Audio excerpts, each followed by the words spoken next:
अब मैं एक फटीग वाली बात बता रहा हूं, इसको जरा ध्यान से देखिएगा। लंबा खिंचने की वजह से युद्ध में यूक्रेन को होगा नुकसान। यूक्रेन और रूस के युद्ध में पश्चिमी देशों का दिख रहा है वॉर फटीग। ज़ेलेंस्की ने खुद माना, लंबा खिंचते युद्ध से हर कोई हो रहा है परेशान।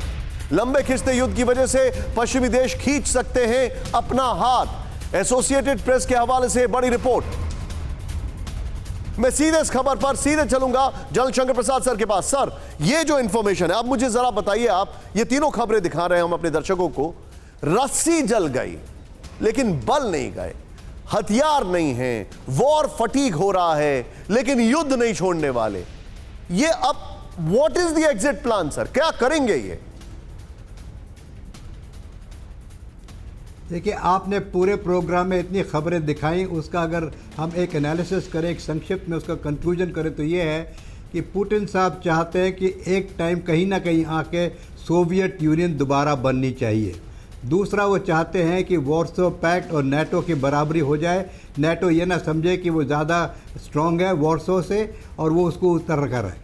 तीसरी बात, जहाँ तक कि फिनलैंड और स्वीडन का सवाल है, उसमें साफ जाहिर हो रहा है कि वो सेल्फ डिफेंस की तैयारी करें कि उन्हें कहीं लगता है कि अगर कहीं हमने किसी को नेटो के साथ और कोई इस किस्म की हरकत की या हमें फोर्स किया गया किसी हरकत करने के लिए, कोई मिलिट्री बेसिस बनाने के लिए कहा गया, तो रशिया हम पर हमला कर सकता है। इसलिए वो सेल्फ सफिशिएंट बनने की कोशिश कर रहे हैं। तीसरी बात, जहाँ तक कि यूक्रेन और रशिया का सवाल है, इसमें वो बात नहीं करना चाहते ज़ेलेंस्की साहब रशिया के साथ, बहुत अच्छी बात है, लेकिन रशिया भी उनसे बात करना नहीं चाहता। बात करने के लिए सिर्फ इस वक्त दो व्यक्तियों की ज़रूरत है, वो पुतिन साहब की और अमेरिका के प्रेसिडेंट की। ये सारा जो पूरी कठपुतली का नाच चल रहा है, ये अमेरिकन के हाथ में है, रशिया के हाथ में है। इन दोनों का जब तक बातचीत नहीं होगी तब तक इसका कोई समझौता हो नहीं सकता। तीसरी बात, पूरे विश्व, पूरे यूरोप ने ये सोचा था, अमेरिका ने ये सोचा था कि रशिया को सैंक्शंस करके हम रशिया की इकोनॉमी को बर्बाद कर सकेंगे, लेकिन उसका उल्टा हो गया।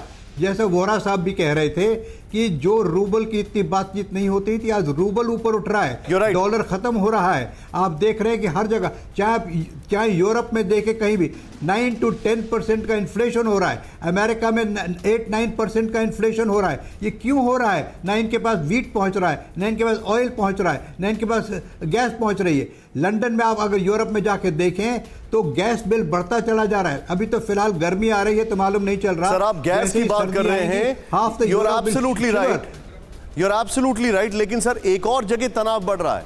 आप जो बता रहे हैं और आपने इतने अच्छे तरीके से इसको एक्सप्लेन किया है, वो तनाव है सर ईरान के खिलाफ। ईरान के खिलाफ बनेगा अरब देशों का नया अलायंस। यूएस कांग्रेस ने 10 सदस्यों ने एंटी ईरान बिल पेश किया। इजराइल समेत 10 देशों को एयर डिफेंस देने का प्रस्ताव। ईरान की न्यूक्लियर धमकियों के जवाब में एंटी ईरान बिल। इसके बाद मैं आपको एक और ब्रेकिंग दिखाने जा रहा हूं और वो है न्यूक्लियर एस्केलेशन को लेकर। ईरान के न्यूक्लियर वेपन प्रोग्राम पर बड़ी खबर। फ्रांस, यूके, जर्मनी ने ईरान से प्रोग्राम रोकने को कहा। ईरान से डिप्लोमेटिक रास्ता अपनाने की अपील की गई है।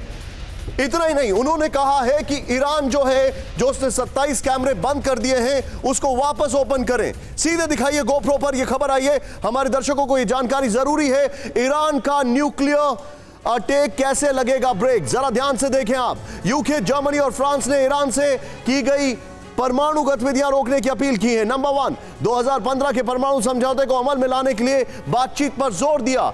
ईरान से समझौते की शर्तें पूरी करने के लिए डिप्लोमेटिक रास्ता अपनाने को कहा। 2015 परमाणु समझौते के तहत ईरान को न्यूक्लियर गतिविधियां रोकने के बदले प्रतिबंधों से राहत दी गई थी। यह हाल है, सोचिए आप। बहरहाल, चाइना का फ्रंट आपने देखा, ईरान का फ्रंट आपने देखा और रशिया यूक्रेन का फ्रंट आप देख रहे हैं। चाइना, रशिया, यूक्रेन का फ्रंट आप देख रहे हैं और किस तरीके से ईरान एक और नया बॉलिंग पॉइंट है। परवाह देश की, सोमवार से शुक्रवार रात 10 बजे TV9 भारतवर्ष पर।